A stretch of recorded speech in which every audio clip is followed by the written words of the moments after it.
لوگوں کو تکلیف دینا کوئی معمولی بات نہیں ہے، بہت بڑا یعنی بہت بڑا گناہ ہے، اور وہ گناہ ہے کہ جس کی معافی اللہ تعالیٰ ویسے بھی نہیں دے گا جب تک کہ وہ جس کے اوپر یہ ظلم زیادتی ہوئی ہے، جس کو تنگ کیا، وہ معاف نہ کر دیں۔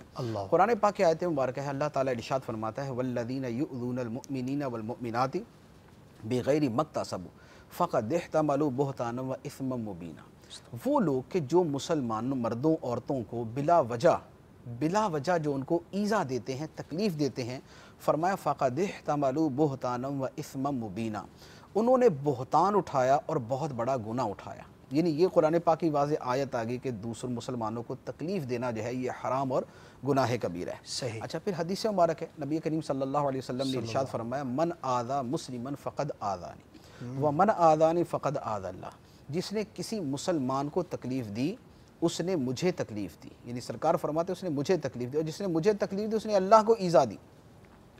اب جو اللہ کو ایذا دینے والا ہے اس کا انجام کیا ہوگا؟ اس کا جہنمی انجام ہوگا۔ یعنی واضح حدیث مبارک اس قدر شدت کے ساتھ۔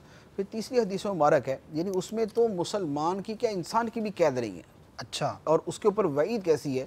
حدیث مبارک ہے، نبی کریم علیہ السلام نے فرمایا کہ ایک عورت نے ایک بلی کو باندھ دیا، ایک بلی کو باندھ دیا، اور اس کو نہ تو خود کھانا دیا اور نہ اس کو کھلا چھوڑا کہ وہ خود کچھ ادھر ادھر سے اٹھا کے کھا لے، حتیٰ کہ بھوک کی وجہ سے بلی مر گئی۔ فرمایا کہ اس بلی کی وجہ سے عورت جہنم میں چلی گئی۔ اللہ اللہ۔